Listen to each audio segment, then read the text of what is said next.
Ya, jadi cerita ini berasal dari salah satu orang sahabat saya waktu di kampus. Kita sebut namanya Noni. Noni ini awalnya beberapa kali sering kami undang untuk jadi narasumber di Kembara Sunyi, tapi Noni tidak bersedia karena dia benar-benar takut dengan apa yang sudah pernah dia alami. Dan sebenarnya Noni menceritakan hal ini sudah lama. Jadi Noni pernah cerita hal ini ketika kami masih sama-sama di kampus dulu. Dan cerita ini benar-benar menjadi satu kejadian yang tidak bisa dilupakan oleh Noni. Makanya itu menjadi sebab kenapa Noni tidak mau menceritakan langsung cerita ini. Jadi dia meminta untuk saya yang menceritakan tentang cerita ini. Awal cerita ini berawal ketika Noni masih sekolah di bangku TK waktu itu. Jadi waktu itu Noni tinggal di satu kota, yang kota ini dia sebut dengan kampung halamannya waktu itu sebelum akhirnya dia pindah ke Surabaya. Jadi ketika dia di kampung halaman, dia itu ada satu langganan tukang jamu keluarganya itu seorang nenek-nenek tua yang sering membawa jamunya dengan cara digendong itu. Nenek-nenek ini begitu sayangnya dengan Noni sampai menganggap seperti cucunya sendiri. Apalagi setiap hari ini keluarganya selalu langganan membeli jamu dari nenek-nenek ini. Nah, kejadiannya ketika itu Noni sedang main di depan rumah ketika menjelang maghrib. Waktu dia sedang main, dia itu melihat dari kejauhan ada nenek-nenek penjual jamu ini sedang menggendong jamu dari kejauhan. Kemudian Noni memanggil, nenek. Nah, nenek ini juga manggil, Cuk, sini Cuk, sini. Ini jamunya sudah nenek siapin gitu. Nah, Noni kemudian mendekati nenek-nenek ini. Dan gak lama setelah minum jamu itu, si nenek-nenek ini seperti ngajak Noni untuk masuk ke satu tempat di mana di kampung halaman Noni ini di ujung gang ini terdapat satu pintu, di mana satu pintu ini menuju ke hutan atau ladang penduduk waktu itu. Diajaklah Noni ke sana dengan nenek-nenek ini, dan ada dua orang suami istri yang kebetulan duduk-duduk di depan rumah ini melihat Noni memasuki arah hutan ini. Kemudian dipanggil oleh suami istri, Noni mau kemana itu nak, mau kemana? Dan ketika itu sang suami ini, tetangganya Noni ini lari mengejar Noni, kemudian seperti menggendong langsung dan membawa pulang ke rumah. Dan dilaporkannya hal ini ke keluarga Noni. Pada waktu itu keluarga Noni benar-benar shock. Karena ketika Noni bercerita, kamu tadi gimana dek kok bisa jalan menuju arah hutan itu? Lu tadi kan diajak nenek. Nenek siapa? Nenek yang jual jamu itu loh mah. Gitu. Dari situ mamanya ini benar-benar kaget karena keluarganya dan seluruh orang di kampung itu tahu bahwa nenek penjual jamu ini sebenarnya sudah lama meninggal. Sudah sekitar seminggu yang lalu itu meninggal. Dan Noni bertemu sosok nenek-nenek ini dan nenek-nenek ini mau mengajak Noni ke suatu tempat. Nah, dari kejadian ini, kemudian Noni ini seperti sering kali mengalami hal-hal yang dia bisa melihat hal-hal yang tidak bisa dilihat oleh orang lain. Seperti misalnya pada saat itu ada tetangganya seorang pemilik warung yang ketika itu Noni waktu SD itu dia bisa melihat ada sosok-sosok besar yang duduk di atas warung itu dengan air liur yang menetes dari mulutnya gitu loh. Nah, setelah Noni melihat hal itu, diceritakanlah ke mamanya, "Ma, aku baru lihat ada sosok di atas warungnya Bu Sri. Sosoknya itu tinggi besar, hitam dengan mulut yang dengan lidah yang menjulur ke bawah dan ada air liur yang netes gitu." Nah, dari situ mamanya berpendapat kalau jangan-jangan warung ini tadi menggunakan penglaris atau apa gitu. Spekulasi mamanya seperti itu. Nah, kejadian yang Noni alami itu sering kali terulang. Banyak hal-hal ganjil yang dia alami semenjak kejadian yang dia bertemu dengan sosok nenek-nenek itu. Di masa-masa Noni kuliah, Noni juga pernah mengalami hal di mana ketika waktu kuliah malam, pada waktu itu dia ada ujian. Jadi di satu kelas pada waktu ujian di malam hari itu, Noni kebetulan duduk di bangku belakang sendiri, di mana 3 baris ke belakang ini kosong dan di arah sebelah kanan ini juga kosong. Di tengah-tengah Noni mengerjakan ujian, itu tiba-tiba dia ngerasa seperti ada yang memandangi. Jadi dari sudut mata sebelah kanan ini Noni ngerasa ada sosok yang duduk di ujung sebelah kanan. Dan pada waktu itu Noni memberanikan diri untuk melirik ke arah sebelah kanan, dan ternyata benar ada perempuan duduk dengan wajah yang pucat itu duduk memandangi ke arah Noni sambil senyum gitu. Dan senyumnya itu bukan senyum yang friendly, bukan. Jadi senyumnya ini seperti senyum yang kayak benar-benar dia ingin nakut-nakutin gitu. Jadi perempuan ini duduk di pojok sambil memandangi Noni gitu. Nah, pada waktu itu Noni kaget. Dia ini kaget dan tiba-tiba seolah-olah dia ini nggak bisa menggerakkan pulpennya waktu itu. Nah, pada waktu itu temannya yang di depan ini mungkin ngerasa getaran kakinya Noni. Kemudian temannya yang di depan ini seperti mengagetkan. "Noni, kenapa kamu kok seperti itu?" Nah, pada waktu itu Noni baru bisa menggerakkan dan dia bilang, "Ada cewek yang di sebelah kanan." "Cewek mana sih kamu? Jangan nakut-nakutin, itu di sebelah kanan." Nah, temennya ini nggak ngelihat sosok perempuan ini. Nah, di akhir ujian ketika semua soal dikumpulkan, dosennya ini kemudian mengecek kembali dan dosennya kemudian bilang, "Loh, ini kenapa jumlahnya ada 19? Padahal tadi saya sempat menghitung ada 20 orang yang masuk di kelas ini gitu. Coba dicek lagi." Lalu kemudian ada 1 orang yang menghitung kembali, ternyata jumlahnya 19. Nah, pada waktu itu Noni diem gitu, di belakang sendiri dia diem. Jangan-jangan tadi cewek itu ikut kehitung gitu kan. Sambil diem itu, Noni ini tiba-tiba ingin memandangkan wajahnya lagi ke arah sebelah kanan. Nah, pada waktu itu Noni kembali lagi memandang ke sebelah kanan dan cewek ini masih memandangi Noni dengan wajah yang senyum ke arah Noni gitu, dengan wajah yang pucat gitu. Dari situ Noni ketakutan. Bu, ya kenapa? Bu, udahan Bu, udah kita akhiri kelas ini Bu gitu. Kenapa? Akhirnya Noni ini lari menuju ke depan. Bu, ada yang ngikut di sini. Maksudnya, ya ada yang ngikut sosok makhluk halus yang di belakang itu. Nah, dengan adanya informasi dari Noni ini kemudian dosennya mau nggak mau mengiyakan kata Noni ini tadi. Karena dosennya juga ngerasa ada yang aneh, karena ketika dihitung tadi 20 dan ketika dikumpulkan soalnya hanya 19. Nah, kejadian itu kemudian menyebar ke teman-temannya bahwa ada yang ikut masuk ke kelas itu dan sosok ini adalah sosok perempuan. Nah, kejadian itu pun berlalu ketika Noni sudah lulus dan mulai bekerja di salah satu supermarket di Surabaya. dia dipercaya sebagai seorang kepala toko waktu itu. Dan ada satu kejadian di mana di malam hari ketika Noni menjelang pulang, dia menuju ke kamar belakang di mana di situ ada mes untuk karyawan dan di sebelahnya ada gudang. Pada waktu mau menuju ke loker untuk ganti baju, Noni ini dikejutkan dengan sosok satu orang seperti laki-laki tapi tubuhnya tegap gitu. Dan orang ini bukan salah satu karyawan. Jadi pada waktu itu Noni tanya, "Pak, mau cari siapa?" Orang ini dengan perawakan yang tinggi besar, dia seperti rambutnya ini panjang tapi seukuran bahu, dan dari bibirnya itu seperti keluar taring gitu loh. Pada waktu itu Noni juga mandangi dengan wajah yang kaget, "Loh, Pak, mau cari siapa ya?" Dan orang ini dengan mata yang merah itu dia jawab, "Saya mau cari Imron. Imron ini mau saya jemput, Mbak." Nah, si Noni kaget karena Imron ini adalah kepala gudang yang ada di situ.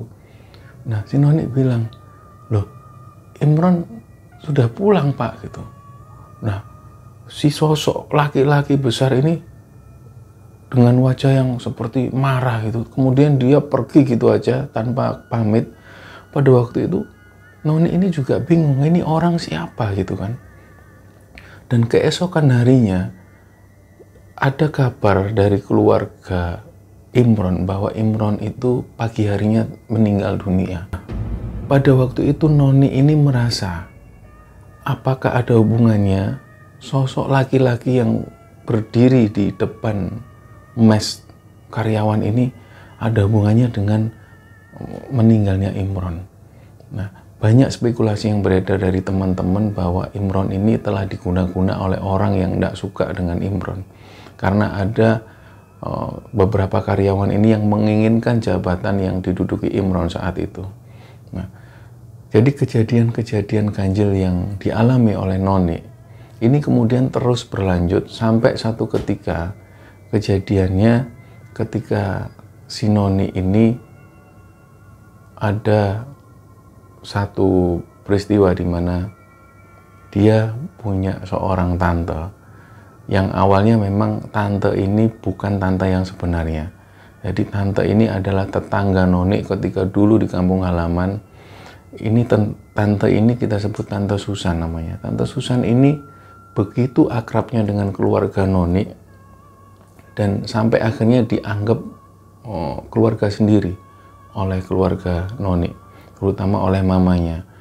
Pada waktu itu Tante Susan ketika Noni menginjak di bangku SMP, Tante Susan ini menikah dengan seorang laki-laki, seorang sopir truk dan memutuskan pindah ke Surabaya. Nah, kabarnya ketika Noni pada waktu sudah bekerja di supermarket itu, kabarnya Tante Susan ini ditinggal oleh suaminya ini entah kemana. Pada waktu Tante Susan ini mengalami sakit yang parah, yaitu Tante Susan mengalami sakit kanker payudara, di mana sakitnya ini yang parah dan mohon maaf di bagian dadanya ini sudah agak berlubang dan busuk, mengeluarkan bau yang tidak sedap waktu itu. Dan mendengar kabar ini, kemudian keluarga Noni, terutama mamanya, ini memutuskan untuk menghubungi Tante Susan agar supaya tinggal di rumahnya Noni untuk dirawat dengan mamanya gitu loh. Jadi siang itu mamanya Noni dengan Noni ini mengunjungi rumahnya Tante Susan, dan pada waktu itu dilihatnya Tante Susan berjualan es tebu di pinggir jalan di daerah Surabaya Utara. Pada waktu itu dia ngelihat dari jauh, kasihan sekali gitu kan, dengan kondisi sakit yang seperti itu Tante Susan masih berjualan es di pinggir jalan. Nah, pada waktu itu mamanya Noni mengajak Tante Susan untuk tinggal di rumahnya. Sudah, Susan, kamu tinggal ke rumahku aja, di rumahku, supaya aku yang ngerawat kamu. Nah, karena Tante Susan ini masih ada rasa sungkan dengan mamanya Noni, jadi Tante Susan menolak tawaran itu. Dan beberapa hari kemudian mamanya Noni mendatangi Tante Susan lagi untuk merayu Tante Susan agar bisa tinggal di rumahnya Noni. Kemudian Tante Susan mau, tapi dengan syarat Tante Susan tidak mau tinggal di rumahnya Noni, tapi Tante Susan pengen ngekos di satu kamar kos di dekat rumahnya Noni supaya bisa dirawat oleh mamanya Noni. Dan ketika hari demi hari itu berlangsung, jadi yang merawat ini adalah mamanya Noni. Dan ketika sakitnya semakin parah, akhirnya Tante Susan bersedia untuk dirawat di rumahnya Noni. Tante Susan tinggal di satu kamar, di mana kamar ini dekat dengan kamarnya Noni.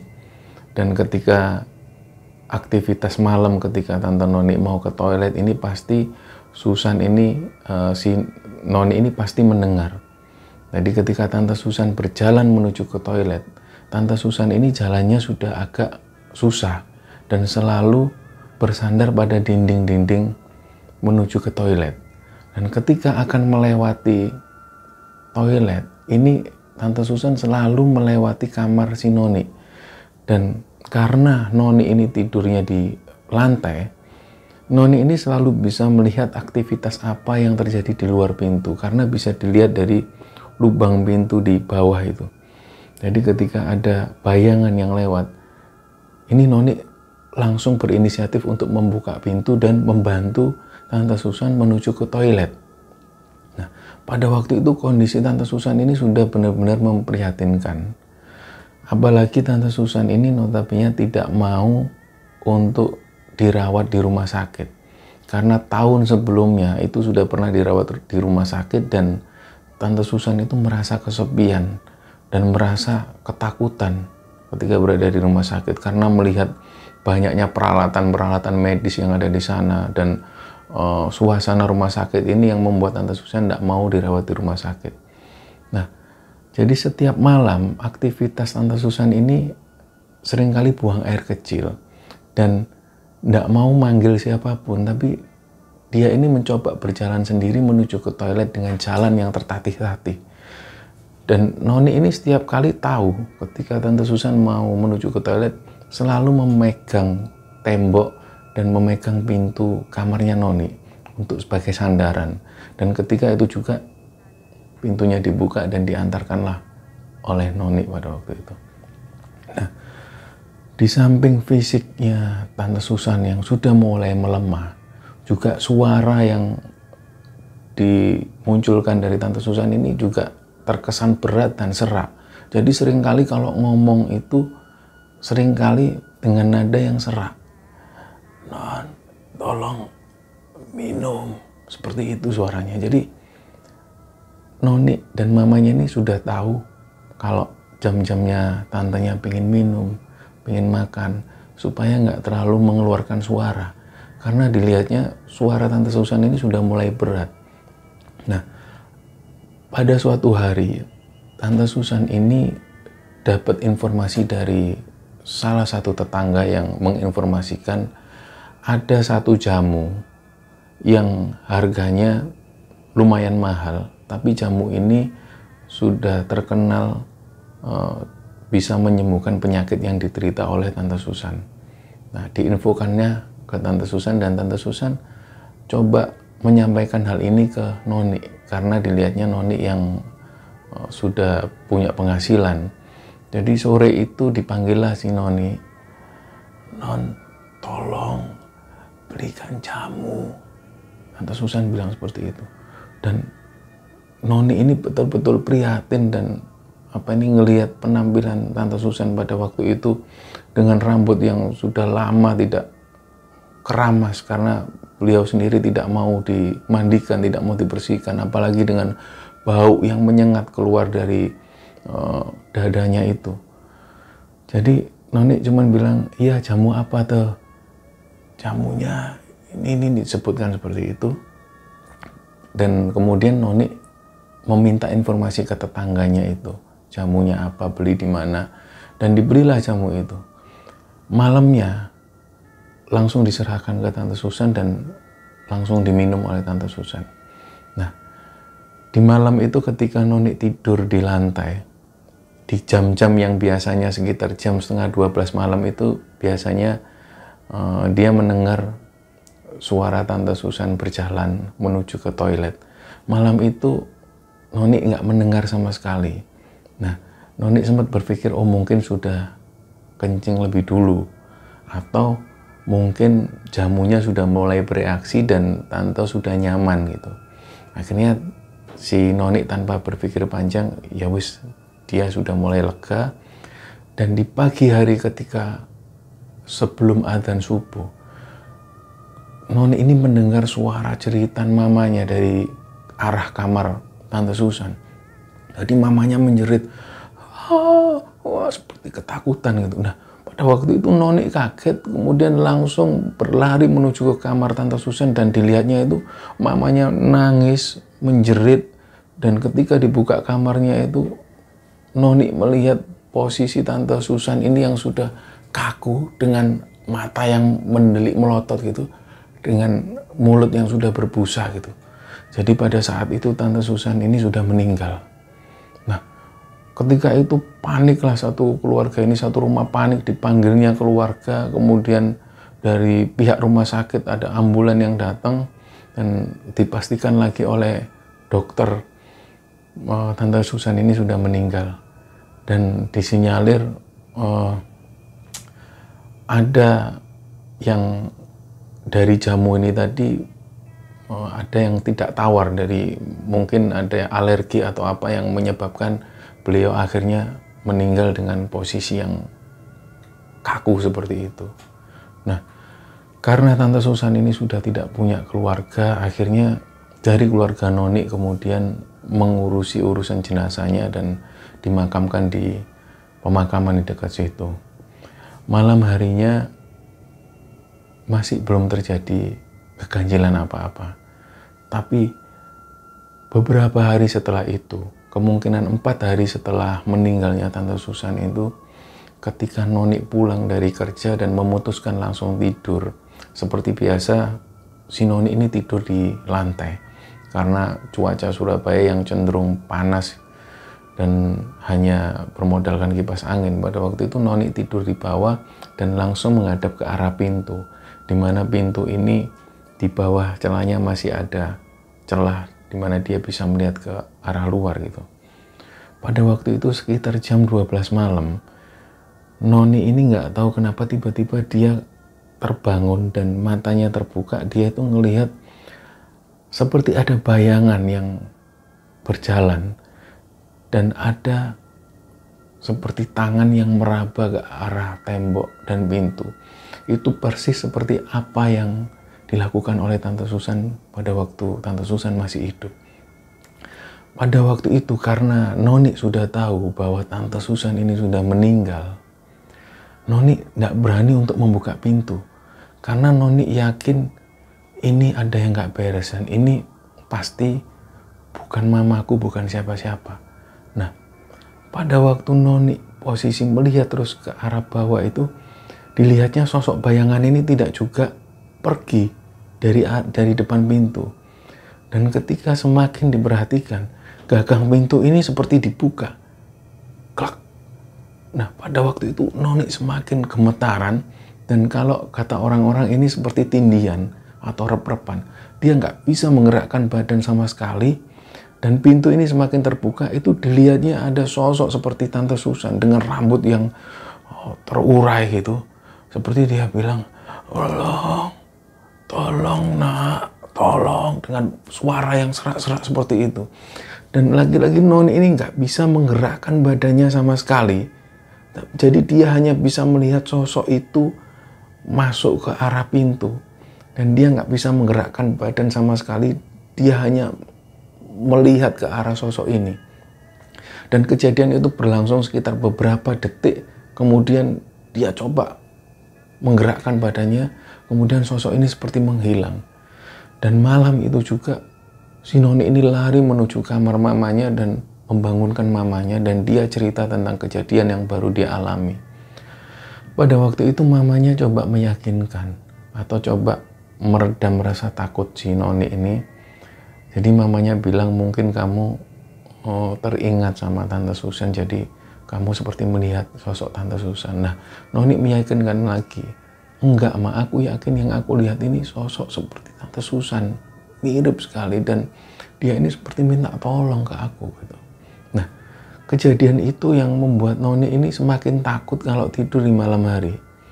Di malam setelah itu, ketika si Noni ini tidur, dia ini mengajak salah satu adiknya untuk tidur di kamarnya.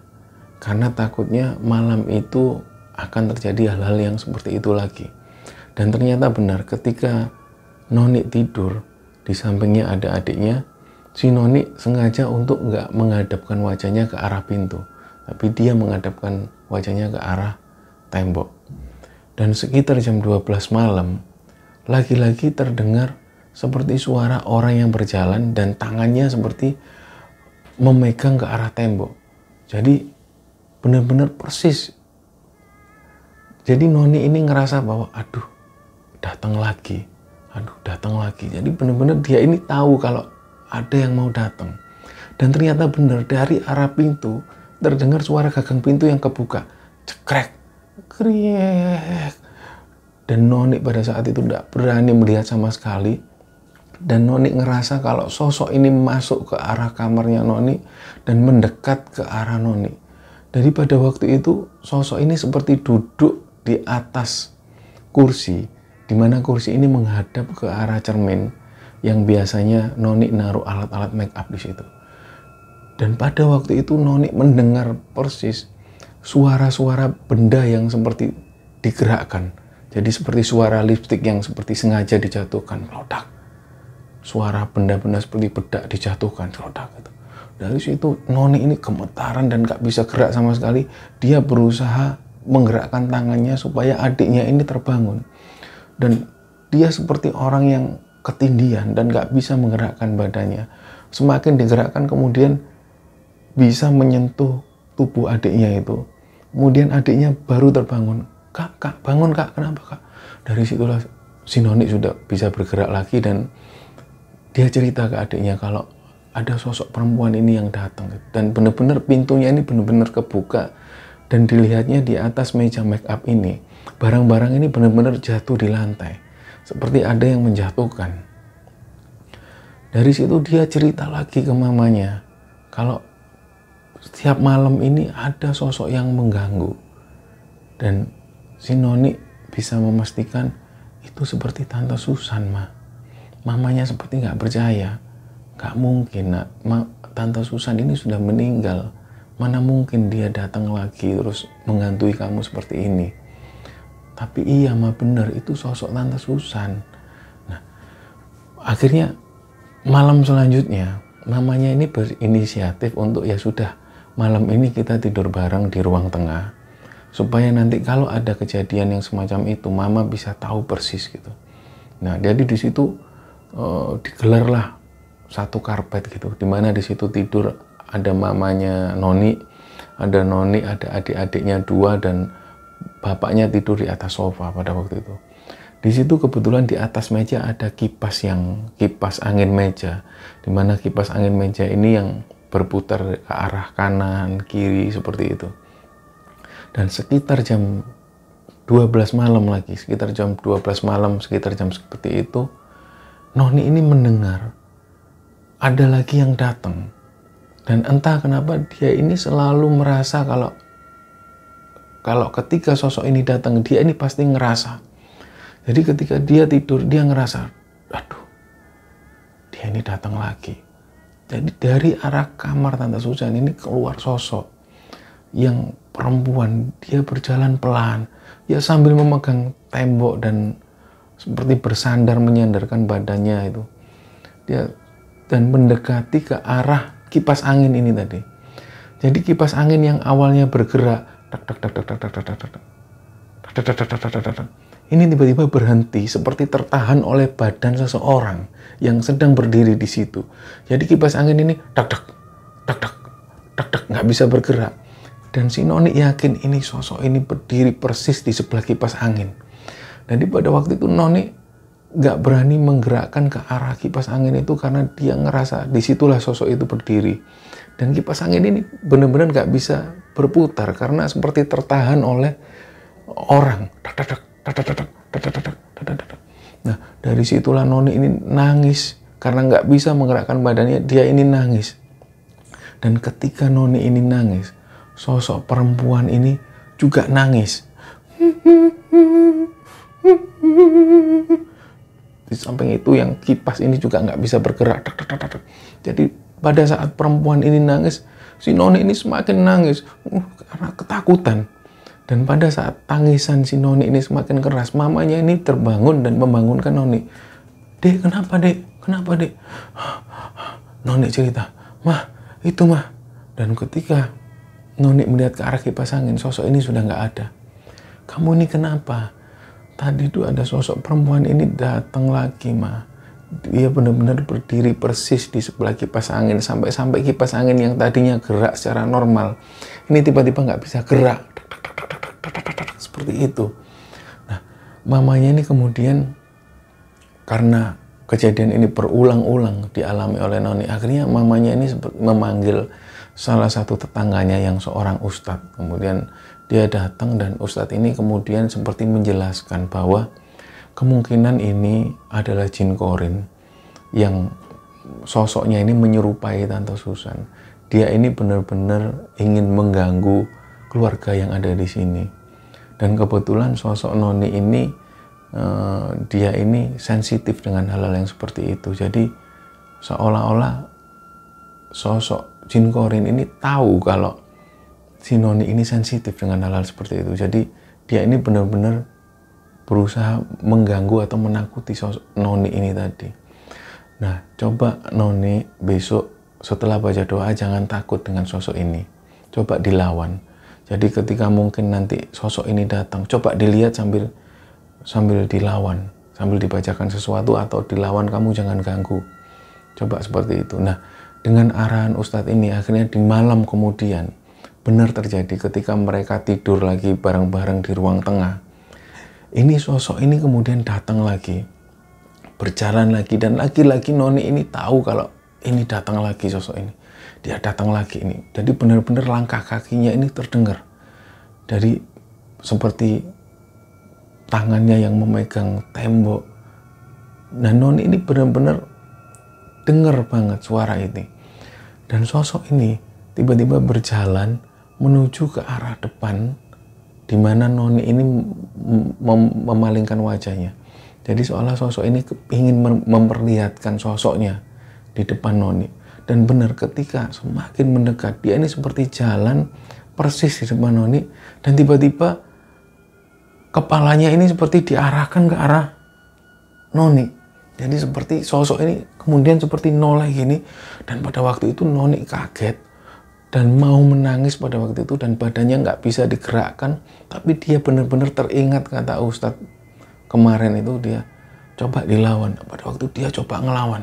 Kamu kenapa di sini? Tapi dia nyoba bicara atau ngobrol dengan batinnya karena dia sudah nggak bisa bergerak. Kamu kenapa ngakutin aku? Kamu kenapa? Nah, ternyata sosok perempuan ini semakin ketawa. Jadi sambil melihat si Noni seperti itu, Noni ini semakin terus, kamu kenapa ganggu aku? Tapi dia juga nangis karena saking menahan takutnya, karena melihat wajahnya yang seperti itu, yang menakutkan gitu, sambil ketawa. Jadi benar-benar dia nangis sambil dalam hatinya bilang, kamu jangan ganggu aku, jangan ganggu aku. Dan saat itu juga mamanya terbangun dan bangunkan si Noni. Dek, bangun dek, kenapa kamu dek? Lagi-lagi Noni ini, mah dia datang lagi loh mah. Aku benar-benar nggak kuat dengan sosok ini, benar-benar nggak kuat aku mah. Aku pengen ngekos aja, nggak mau di sini gitu. Nah, setelah kejadian itu akhirnya Noni memutuskan untuk ngekos di salah satu kampung di dekat tempat dia bekerja. Harapannya agar supaya sosok ini nggak lagi mengganggu Noni. Dan ketika malam pertama di kos, ini Noni nggak lagi mengalami kejadian sosok ini datang. Tapi ada satu kejadian di mana sosok ini mendatangi mimpinya Noni. Jadi pada waktu itu Noni itu berada di rumah. Jadi mimpinya itu Noni berada di rumah dan sosok ini datang. Dari arah kamar mandi sosok ini datang pelan-pelan mendekati Noni. Noni ini seperti duduk dan gak bisa menggerakkan badannya. Mbak, kamu jangan ganggu aku, Mbak. Mbak, kamu jangan ganggu aku. Dan penampakannya itu seperti, wajahnya mirip seperti Tante Susan, tapi lebih menyeramkan. Nah, pada waktu itu ketika Noni di dalam mimpinya, dia seperti melawan sosok ini. Kamu jangan datengin aku bisa marah sama kamu. Di mimpinya seperti itu, dan ketika terbangun, Noni ini agak sedikit lega karena di mimpinya dia bisa melawan sosok ini. Nah, kejadian itu berangsur-angsur membaik dan sosok ini nggak pernah lagi datang di mimpinya Noni. Dan beberapa tahun setelah dia ngekos, dia kembali pulang ke rumah karena pada waktu itu adiknya Noni ini menikah, dan pada waktu itu kumpullah semua keluarga di situ, kumpul rame-rame, dan sama sekali Noni ini lupa dengan kejadian bahwa dia pernah didatengin sosok ini, karena kejadian ini sudah lama berlalu, sudah sekian 1 tahun berlalu, dia tidak pernah didatengin sosok ini. Nah, pada saat malam hari ketika Noni tertidur, masih ada keluarganya yang masih terbangun, yaitu saudara-saudara Noni yang masih bangun, yang main catur, ada yang main gitar, karena ini acara pernikahan. Jadi banyak yang istilahnya kalau bahasa Jawanya melean di situ. Jadi masih ada yang belum tidur, tapi waktu itu Noni sudah tertidur. Nah, pada waktu tidur tiba-tiba Noni ini seperti membuka matanya. Tiba-tiba dia ini kepingin melihat ke arah orang-orang yang lagi main catur. Dan dilihatnya ada sosok perempuan ini di tengah-tengah orang yang lagi main catur, sambil memandangi Noni seperti ini. Pada saat itu Noni takut, dan lagi-lagi dia nggak bisa menggerakkan badannya. Dia seperti meronta-ronta, dan ada saudaranya yang coba membangunkan Noni. Kak, kenapa kak? Dan ketika Noni terbangun, sosok ini sudah nggak ada lagi. Setelah kejadian itu sudah Noni tidak mau lagi tinggal di rumah itu, dan Noni sampai hari ini memutuskan kos, dan sampai hari ini Noni sudah menikah dan tidak lagi tinggal di rumah itu. Dan kejadian ini benar-benar diingat dan tidak bisa dilupakan sampai hari ini oleh Noni. Makanya ketika kami mengundang Noni untuk jadi narasumber di Kembara Sunyi, Noni benar-benar nggak mau menceritakan hal ini secara langsung, karena dia takut sosok perempuan yang menyerupai Tante Susan ini datang lagi, entah itu di mimpi atau dengan yang berwujud secara nyata seperti itu. Karena kejadian itu benar-benar membuat trauma Noni. Nah, inilah kisah yang bisa kami bagikan ke teman-teman semua. Semoga kisah ini bisa diambil pelajaran dan bisa diambil hikmahnya. Terima kasih. Assalamualaikum warahmatullahi wabarakatuh.